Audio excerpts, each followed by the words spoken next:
A paz do Senhor, aqui é o professor Marco Faleiro, da Logos Ensino Superior de Teologia. Você está no curso de Bacharel em Teologia, na disciplina Hermenêutica Básica.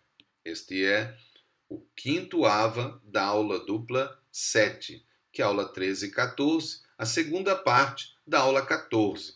Então estamos na última aula, né? São só duas a cada aula dupla, né? Mas esta é o final, né? Falta ainda mais uma AVA na próxima, mas eu queria que você sempre estivesse muito atento, lembrando, né, que uma aula são 3 AVAs.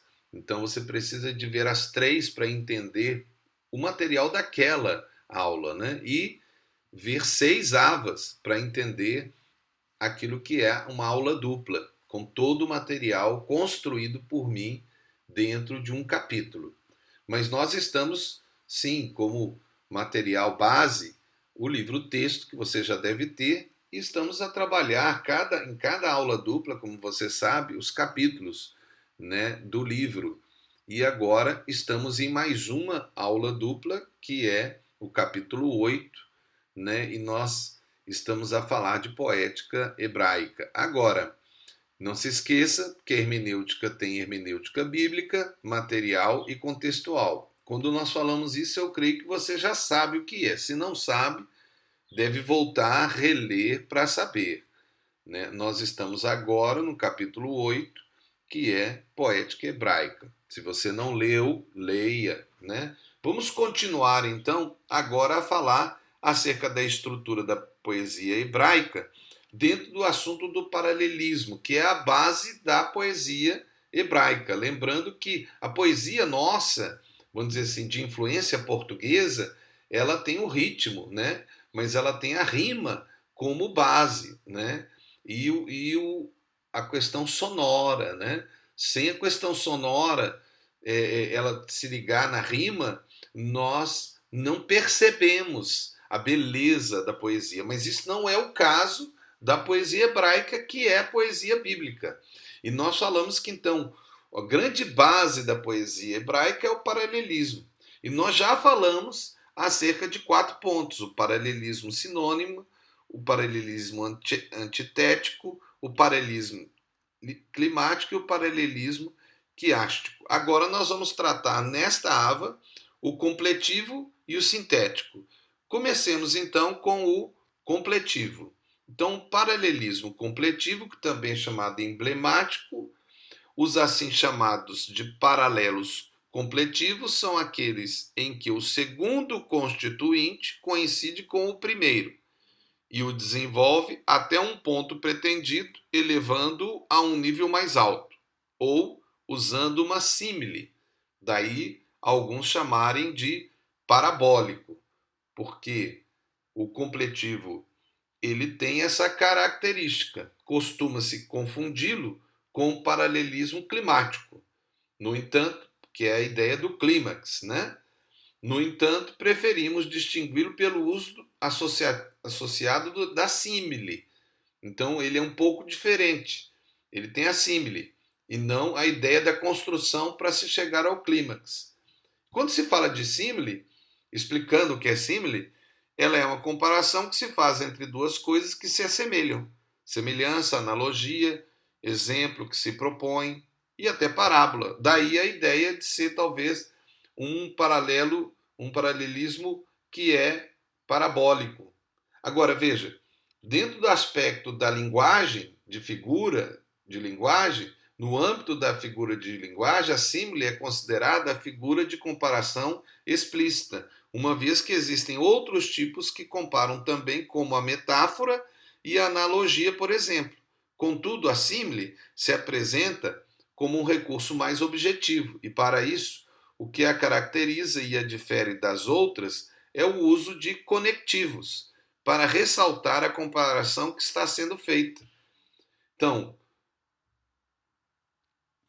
aí você fala, mas o que é o conectivo, né? O que é um conectivo? Vamos ver exemplos de conectivo numa frase: como, quanto, parecia, tal qual, feito, assim como, que nem, igual a. né? Então, ele conecta uma parte à outra parte, a primeira à segunda. Mas, no caso desse paralelismo, que é o emblemático ou completivo, a ideia é fazer uma conexão, mas trazendo então uma construção que vai fazer um crescimento. Então veja um exemplo aqui na Bíblia, né? Pois quanto o céu está elevado acima da terra, assim grande a sua misericórdia para os que o temem. Quanto está longe o Oriente do Ocidente, assim afasta de nós as nossas transgressões. Como um pai se compadece de seus filhos, assim o Senhor se compadece daqueles que o temem. Então você está vendo aí um exemplo com um conectivo, né, que liga o primeiro ao segundo. Vamos continuar então, e nós estamos a falar agora, e vamos começar a falar do último desses paralelismos na poesia hebraica, que é o paralelismo sintético ou construtivo.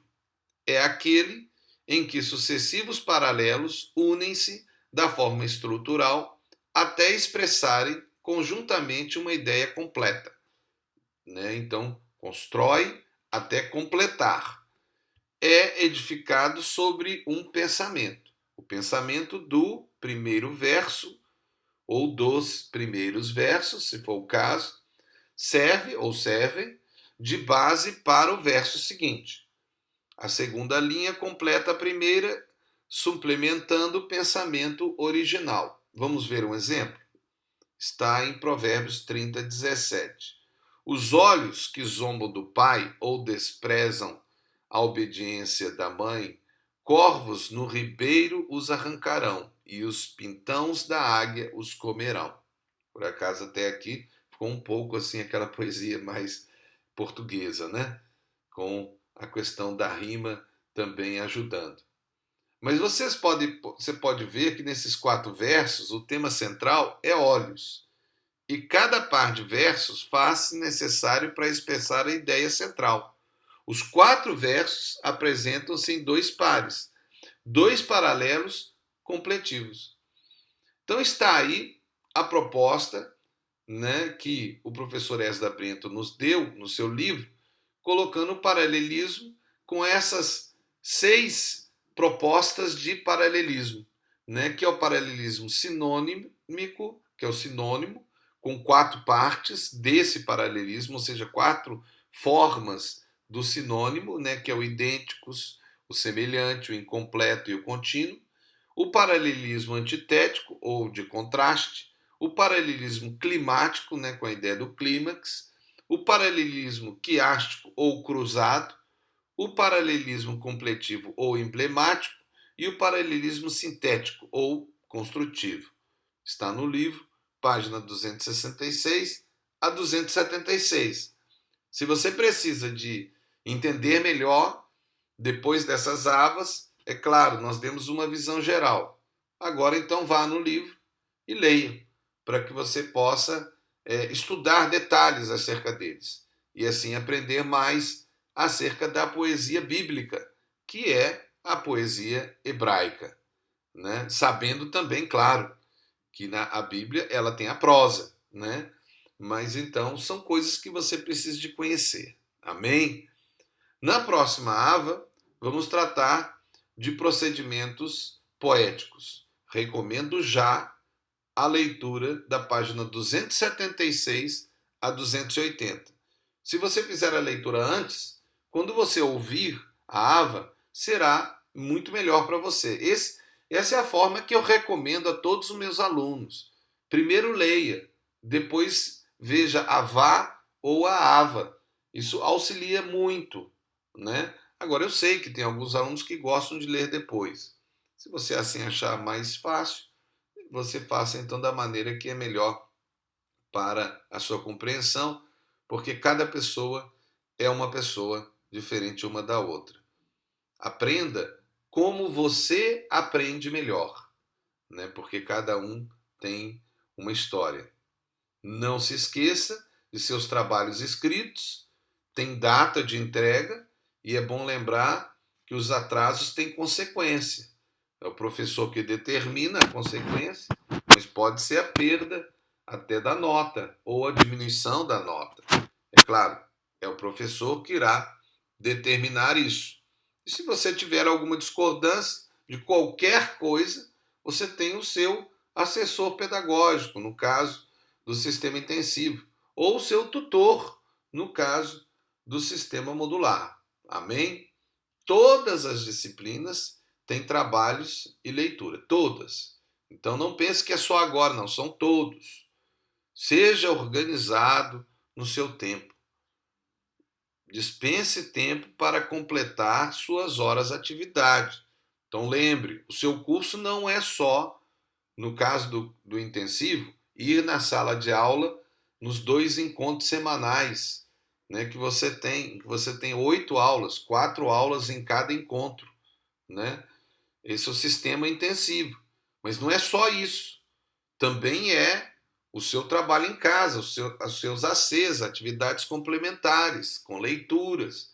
E se for o caso, se o professor assim orientar até como obrigatório, porque ele pode colocar como obrigatório para atividades, para horas atividades, veja as VAs e as AVAs. E no caso de você que é aluno do modular, é claro, o seu tempo é ver as VAs e ou as AVAs, né, da forma que o professor te orientar, mas também fazer os seus trabalhos, leituras, né, e qualquer outra orientação que o professor te dê. E seja organizado. Porque alguns podem virar e falar assim: ah, professor, mas eu não tenho tempo. Meu irmão, se você tivesse tempo, provavelmente você teria entrado num modelo presencial. Quem sabe até internato. Né? E aí você ia ficar por conta disso.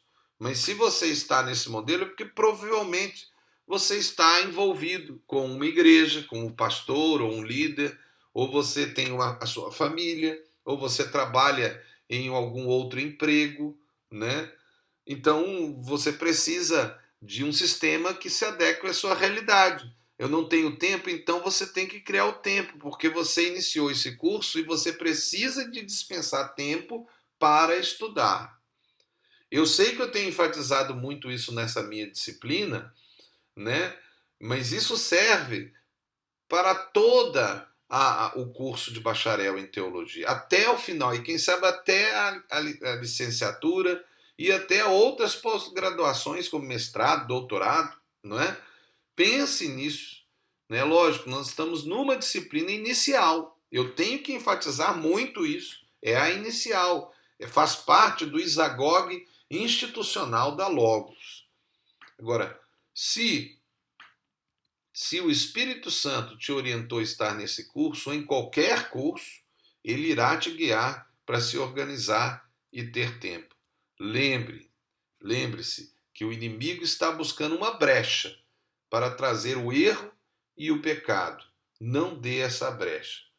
Terminando, mais uma vez, lembramos as 6 regras básicas, que são, na verdade, uma unidade, né, do material do Dr. Esdra, do pastor e professor Esdra, e do Dr. Lund, né, que é o livro texto e o fascículo de regras, né, e tenha essas regras de cor.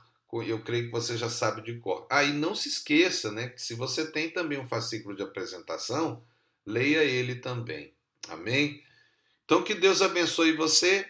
Aqui é o professor Marco Falero, na Logos Ensino Superior de Teologia. Você está na disciplina Hermenêutica Básica do curso de Bacharel em Teologia.